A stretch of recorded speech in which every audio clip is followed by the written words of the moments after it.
సేనా సేనా సేనా సేనా జనసేన సేనా సేనా రా సైనిక కదలి రా సైనిక జనసేనానితో అడుగు వేద్దాం మనమిక జనసేన జనసేన. అందరికీ నా హృదయపూర్వక నమస్కారాలు. మెంబర్షిప్ టు లీడర్షిప్ సంబంధించి ఈ కార్యక్రమానికి వచ్చేసిన లీడర్స్ అందరికీ నా హృదయపూర్వక నమస్కారాలు. నేను మీ అందరూ ప్రత్యేకంగా మీ గురించి మీ సమర్థతను నమ్మకంతో ఈ బాధ్యతని ఎంపిక చేయడం జరిగింది.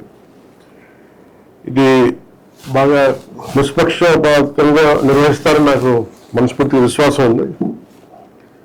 అదే సమయంలో ఈ కార్యక్రమం రాష్ట్ర వ్యాప్తంగా సమన్వయం చేయడానికి కేంద్ర కార్యాలయం రాజకీయ సమన్వయ కమిటీ నిరంతరం పర్యవేక్షణ మార్గదర్శకత్వం అందిస్తూ ఉంది. ఈ కమిటీలో తమ్మిరెడ్డి శివశంకర్ గారు, పెద్దపూడి విజయ్ కుమార్ గారు, సందీప్ పంచకర్ల, పెనుగొండ సుబ్బారాయుడు గారు, సిఏ, డాక్టర్ బుర్రా దివ్యరాజు గారు, అందరితోటి చేస్తా ఉన్నాం. అలాగే దశాబ్దాల క్రితం ఈ ఇనిషియేట్ చేసేది ఈ ఆలోచన విధానం ఐడియాలజీ బేస్డ్ లీడర్షిప్ మోడల్కి ఇది కార్యరూపం. దాదాపు దీని మీద నేనే స్వయంగా ఒక ఎంటైర్ టీం దాదాపు ఒక 120 నుంచి 150 మంది కలిపి పనిచేసింది ఇది మీ దగ్గరికి తీసుకురావడానికి. అంటే దాదాపు వాళ్ళకి 4 రోజులు కూర్చొని ఇంతమందిని 18,000 మందిని సార్ట్ అవుట్ చేసి దాంట్లో 700 మందిని మనకి ఫైనల్ షార్ట్ లిస్ట్ చేయడానికి together around 1 month and 722 hours పెట్టింది. నేను దీంట్లో 100 గంటలు పైగా నేను పనిచేశాను. దీంట్లో ఒక office team, volunteers, call centre people అందరూ ఫీడ్బ్యాక్ ఇచ్చిన మనుషులు వీళ్ళన్నీ తీసుకుంటూ వచ్చాం. అలాగే అరకు నుంచి అనంతపురం వరకు ప్రతిదీ చాలా డీటెయిల్గా అధ్యయనం చేయడం జరిగింది. సభ్యత్వం నుంచి నాయకత్వం వరకు అవకాశం ఉండాలనే ఆలోచనలో ఈ కార్యక్రమం ఒక కీలక భాగం. ఈ కార్యక్రమం కోసం ప్రతి అంశాన్ని ఎంతో క్షుణ్ణంగా ఆలోచించి మార్గదర్శకాలు రూపొందించాం. దాదాపు దశాబ్దాల క్రితం ఆలోచన రూపకల్పన చేయడం జరిగింది.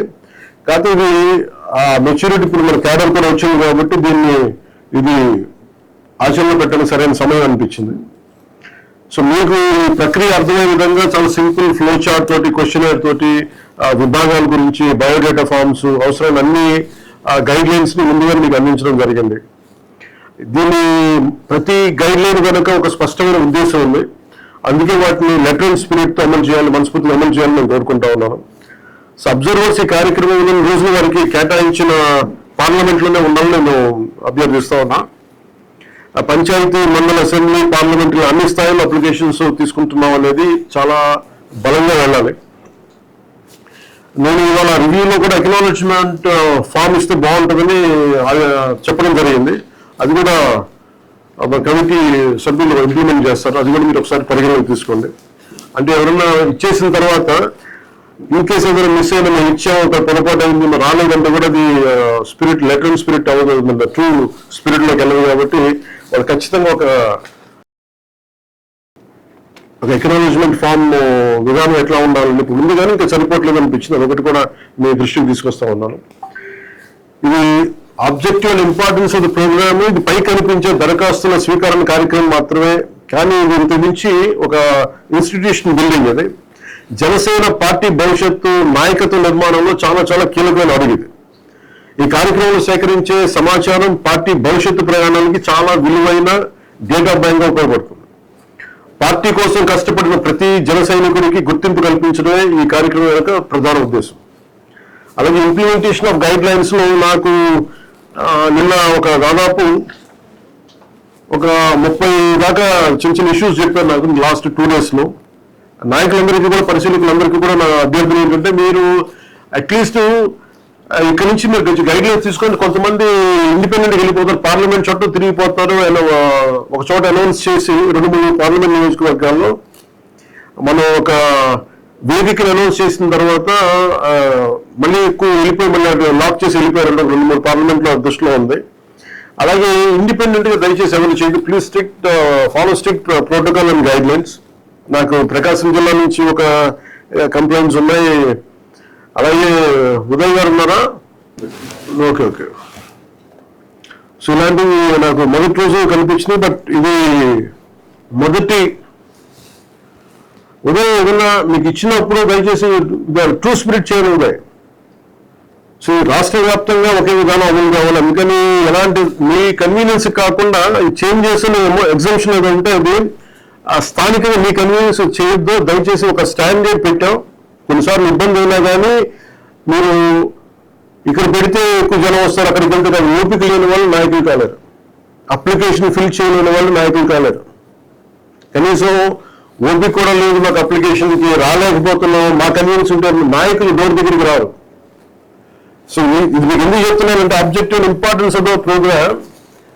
నేను ఒక తెలంగాణ విషయం చాలా పర్యాలు ఒక చెప్తున్నా, శివాని కురాన్ గురించి.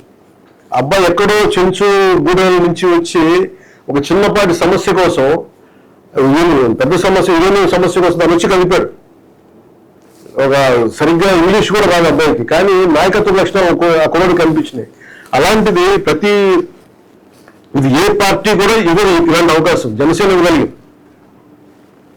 మళ్ళీ దాంట్లో ఏమాత్రం మీరు కూర్చోబెట్టి ఆ కన్వీనియన్స్ గా ఉంటే మటుకు నాయకత్వ లక్షణాలు అవ్వదు. సో అందుకని ప్రతి ఒక్కరికి పరిశీలకులందరికీ కూడా మీరు దయచేసి ఆ స్పిరిట్ని బతికలండి. ఎందుకంటే వాళ్ళకి నేను ఆన్లైన్లో రిలీజ్ చేయమని, నేను ఆన్లైన్లో ఎందుకు రిలీజ్ చేయట్లేదంటే ఇంట్లో కూర్చొని ఫిలప్ చేసేది కాదు అది.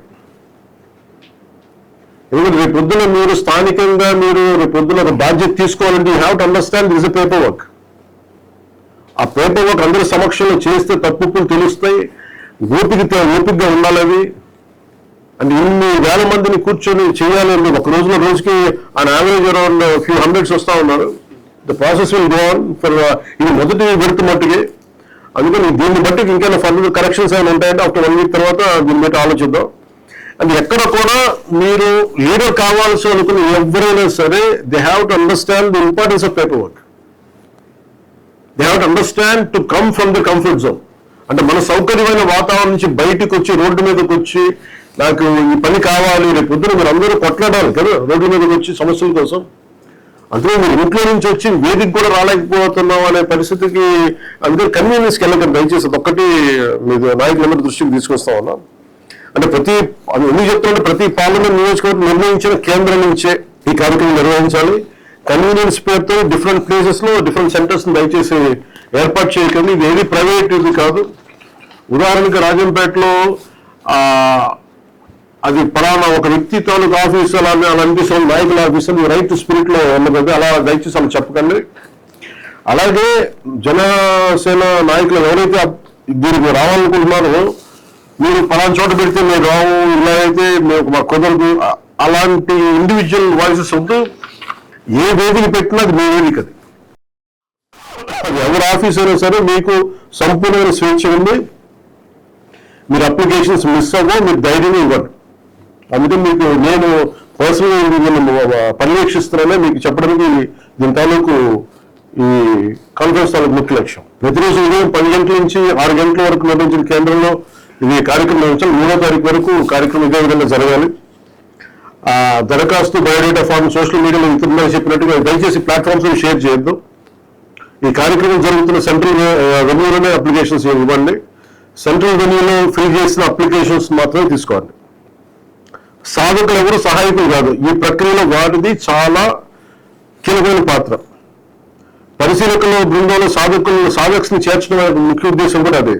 ప్రతి పరిశీలకుడు 5 రోజుల పాటు తన కేటాయించిన పార్లమెంట్ నియోజకవర్గంలో అందుబాటులో ఉండాలి, లేదా కార్యక్రమం సమయంలో తప్పనిసరిగా మీటింగ్ వెన్యూలో ఉండేలా ఏర్పాటు చేసుకోవాలి. అలాగే ఆపరేషన్ డిసిప్లిన్ సంబంధించి నేను కొన్ని చోట్ల స్టార్ట్ చేసిన విజయనగరంలో ఆ కమిటీ బ్యానర్ లేదు. అదొకటి రైట్ సెన్స్ మనకి మెసేజ్ ఇవ్వదు. అది మళ్ళీ ఒక రోజుతో కరెక్ట్ చేశారు, రవికుమార్ గారు చెప్పాలి. అందుకని దయచేసి అలాంటివి ఎందుకంటే చాలా యూనిఫామ్ గా చేస్తున్నాం. దయచేసి ఇండిపెండెంట్ గా వెళ్ళకండి దయచేసి. ఎందుకంటే మీకు తెలుసు నాకు డిసిప్లిన్ లేని చోట మనకే డిసిప్లిన్ లేకపోతే పార్టీ నడపలేదు. ఉదాహరణకి మనం నెల్లూరు కానీ ఒంగోలు కానీ ఆఫ్ చేసామని మనం కంప్లీట్ అబాలిష్ చేసామంటే lack of discipline, there is no discipline and మీకు నాట్ రన్ ఏ పార్టీ. అందుకని దయచేసి నేను చాలా స్పష్టంగా మీ గైడ్లైన్స్ ఇచ్చినప్పుడు దాన్ని దయచేసి పాటించండి. అందుకని వేదిక పైన ఆ కమిటీ బ్యానర్ ఖచ్చితంగా ఉండాలి. వేదిక పైన కమిటీ సభ్యులు మాత్రమే కూర్చోవాలి. ఇతర నాయకుల్ని వేదిక పైన కూర్చోబెట్టే విధానం దయచేసి అది అనుసరించుకోండి. ఎందుకంటే అది వేరే పద్ధతి. అది ఇది నేను ఒక మెసేజ్ ఇస్తున్నాను. ఈ పార్టీలో, జనసేన పార్టీలో సాధక్ కానీ సైనిక్ కానీ ఎవరైనా నాయకుడు అయ్యే కెపాసిటీ ఉంది. నేను ఆ స్పిరిట్ని తీసుకెళ్ళడానికే నేను ఈ కమిటీని ముందు పెట్టాను. సో కమిటీ వెనకాల కూర్చోవాలి, మీ వెనకాల. దయచేసి అది మీరు అప్లికేషన్ తీసుకున్నప్పుడు కాదు, కానీ మీరు మిగతా అడ్రస్ చేసినప్పుడు ఖచ్చితంగా ఉండాలి. నేను ఎలా అయితే ఫోటోగ్రాఫ్ తీయించుకున్నానో ఆ విధంగా మీరు వెనకాల ఉండటం వల్ల మీరు sending very strong message to cadre and public also. Problem ఏంటంటే మీరు వేరే నాయకుల్ని వేదిక పైన కూర్చోబెడితే ఆ ప్రాసెస్ వేరు, దాని పద్ధతి వేరు. అందుకని దయచేసి దాన్ని రెండు మిక్స్ చేయదు. దయచేసి ప్రతి అంశంలో పార్టీ నిర్ణయించిన విధానాన్ని పాటించండి. ఎందుకంటే దీని వెనుక ఒక 14 సంవత్సరాల కృషి ఉంది. దాదాపు 700 గంటలు పనిచేసాం. నేను 100 గంటలు దీనిపైనే కూర్చున్నాను. దయచేసి అందుకని దీన్ని దృష్టిలో పెట్టుకొని, అలాగే కాన్ఫిడెన్షియాలిటీ ఆఫ్ డేటా, ఈ ప్రక్రియలో సేకరించే డేటా చాలా గోప్యమైనది. ఈ దరఖాస్తులు, వ్యక్తిగత వివరాలు పరిశీలన అత్యంత బాధ్యతతో మీరు నిర్వహించాలి. అది make sure that won't be misplaced. ఎట్టి పరిస్థితుల్లోనూ ఆ సమాచారం బయటికి వెళ్ళకూడదు, లేదంటే సంబంధిత బాధ్యత తీసుకోవాల్సి ఉంటుంది. అందుకని సోషల్ మీడియాలో కూడా, ఇతర వేదికల్లో కూడా ఈ సమాచారం దయచేసి పంచకండి. ఆ గోప్యతని కాపాడటం ప్రతి పరిశీలకులు, ఆ కమిటీ యొక్క బాధ్యత. అందుకని కన్క్లూషన్లో అప్లికేషన్ ఇవ్వడానికి వచ్చే ప్రతి జన సైనికుడు కానీ, నేను జన సైనికులు అంటే ఇట్స్ న్యూట్రల్ జెండర్, మహిళను మా పురుషుడు అని కాదు, జన సైనికులకి చెప్తున్నాను. ఈ బోత్ ఇట్స్ న్యూట్రల్ జెండర్. ఈ ప్రక్రియ ముగిసిన తర్వాత జనసేనలో కష్టపడితే గుర్తింపు ఉంటుంది, నాయకత్వానికి అవకాశం ఉంటుందన్న నమ్మకంతో నేను మీకోసం ఇది ఈ ప్రయత్నాన్ని మొదలు పెట్టాను. మీరు అందరూ సక్సెస్ఫుల్ గా దీన్ని ముందుకు తీసుకెళ్తారని ఆశిస్తూ, ఈ కార్యక్రమంలో పాల్గొన్న వంశీకృష్ణ యాదవ్ గారికి, కొరిగండ్ల రవికుమార్ గారికి, కొనతాల రామకృష్ణ గారికి, పెండెం దొరబాబు గారికి, నాగబాబు గారికి, శ్రీ సామినేని ఉదయభాను గారికి, దేవి వరప్రసాద్ గారికి, బత్తుల బలరామకృష్ణ గారికి, పచ్చమట్ల ధర్మరాజు గారికి, బోలిశెట్టి శ్రీనివాస్ గారికి, తంగళ్ళ ఉదయ్ శ్రీనివాస్ గారికి, చెల్లపల్లి శ్రీనివాస్ గారికి, అజయ్ కుమార్ గారికి, కిల్లారి రోసయ్య గారికి, కేకే గారికి, హరిప్రసాద్ గారికి, పంచగల్ల రమేష్ బాబు గారికి, చిలక మధుసూదన్ రెడ్డి గారికి, కొటిగిపూడి గోవిందరావు గారికి, బొమ్మిడి నాయకర్ గారికి, లోకం మాధవ్ గారికి, వల్లభనేని బాలశౌరి గారికి, బాలినేని శ్రీనివాస్ రెడ్డి గారికి, పంత వెంకటేశ్వర గారికి, నానాజీ గారికి, కందులు దుర్గేష్ గారికి, మరోమారు మీ విలువైన సమయం కేటాయించి పార్టీ సంస్థాగత నిర్మాణానికి మీరు అందరూ సహకరిస్తున్న పేరు మీ అందరికీ ధన్యవాదాలు తెలుపుకుంటూ, కమిటీ తరఫున, నా తరఫున, జన సైనికుల పార్టీ మన పార్టీ తరఫున మీ అందరికీ, ముఖ్య నాయకుల తరఫున మీ అందరికీ పేరు ధన్యవాదాలు తెలుపుకుంటాను. మళ్ళీ ఏమి కలుద్దాం. జై హింద్.